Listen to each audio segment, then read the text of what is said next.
Yesterday I listened to an audiobook version of Edgar Allan Poe's The Raven, and there's many different layers to this story, some of which kind of allude to his political and sort of cultural role in in society, particularly his role as sort of a cultural warrior, which I think I've gone into before. There's actually a channel that talks about this. It's called the Rising Tide Foundation. Matthew Arrett is, I guess, the primary content creator of this channel, where he Matthew Arrett is a I guess you'd say he's a historian, but he's also a social commentator. He will find ways of philosophically connecting the different dots in history and explaining why they happened the way that they happened. And so, one of the things that he's gotten into was Edgar Allan Poe and his rivals. That Edgar Allan Poe was very much he was working against the oligarchy, and for that reason, many people, including there's this one very shady character, this guy named Griswold, who was trying to frame him and make him look as if he was this madman, like what the picture that we have in our heads nowadays of Edgar Allan Poe being this gloomy, demented madman is because of the way that he was misrepresented.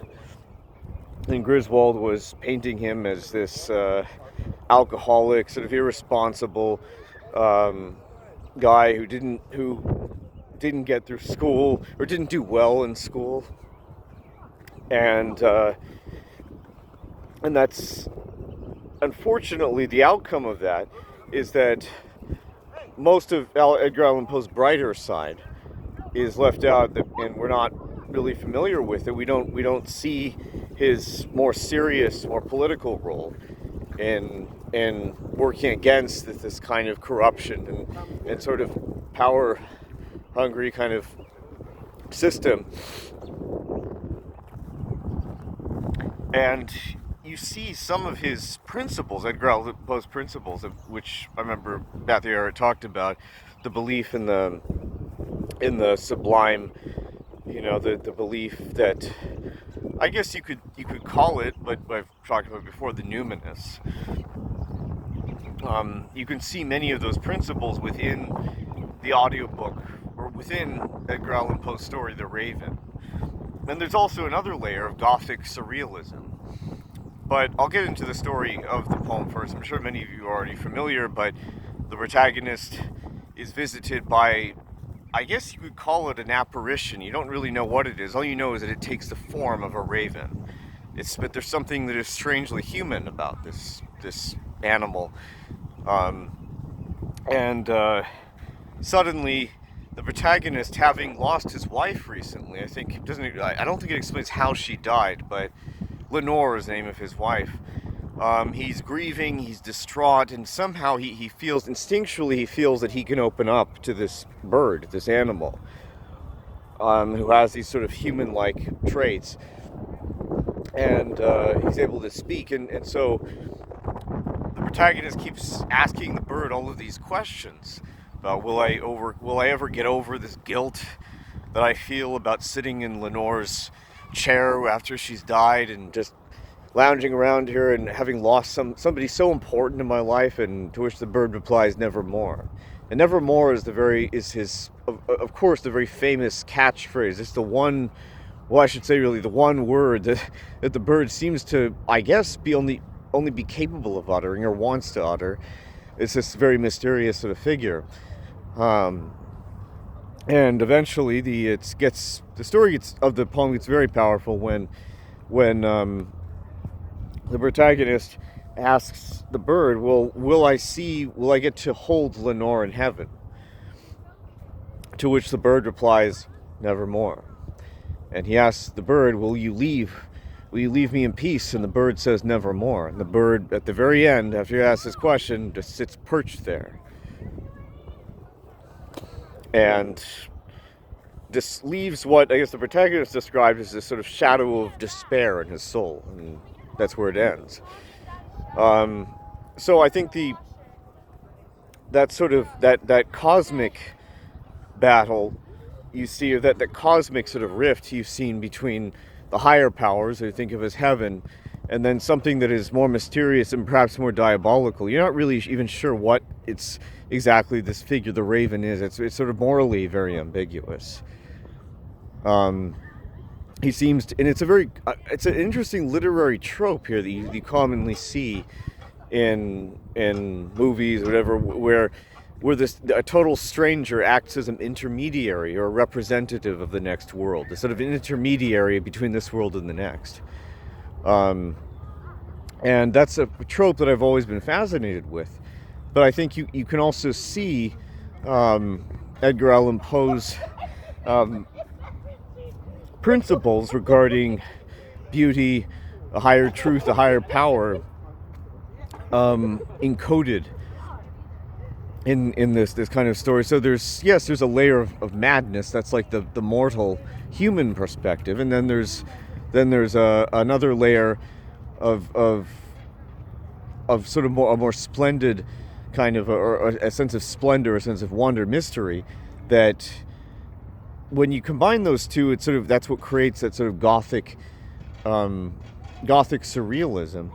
And that's something that, because of my own fascination with it, I've sort of been taking a stab at it myself in some respects, because I do think that even in my own science fiction genre, which I write in, I mean, I'm an author of the science fiction genre, I think it does deserve some elements of Gothic surrealism, because of what many of the heroes, the protagonists of my own book series, stand for, and their own roles as cultural warriors, as Edgar Allan Poe was.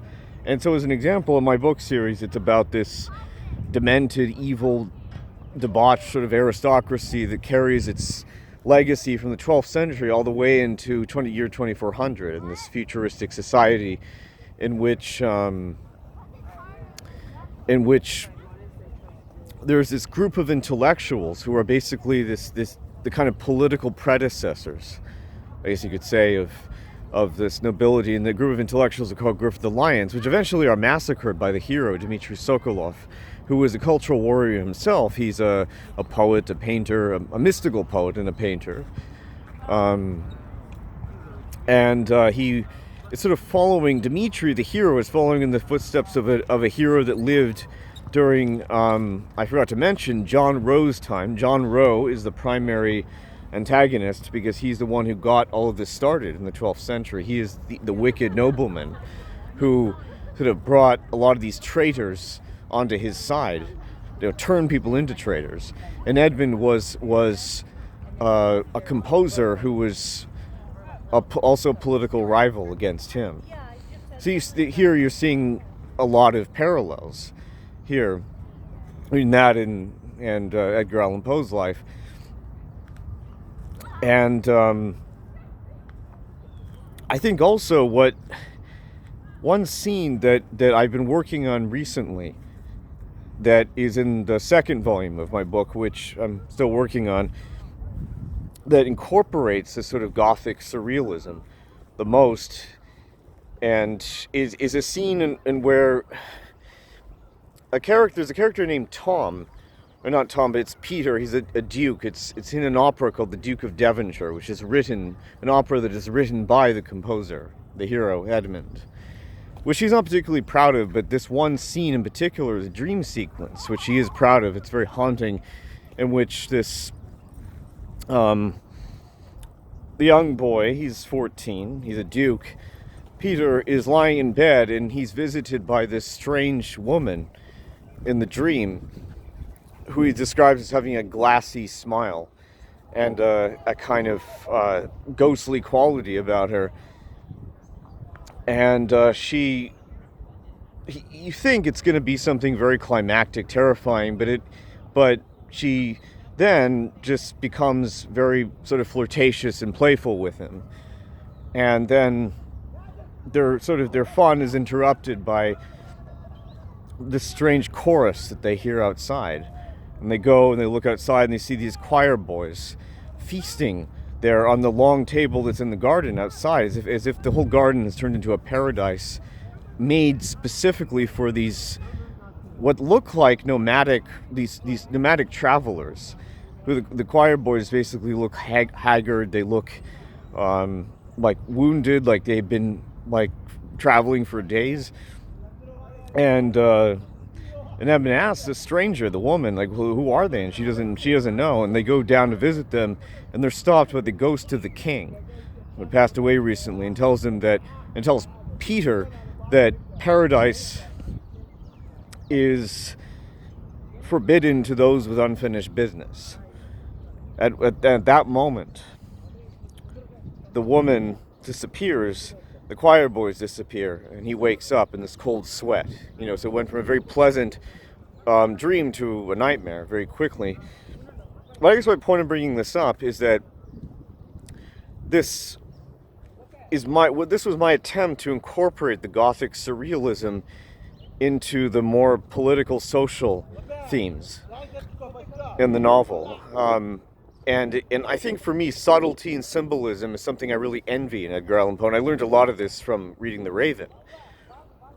listening to The Raven,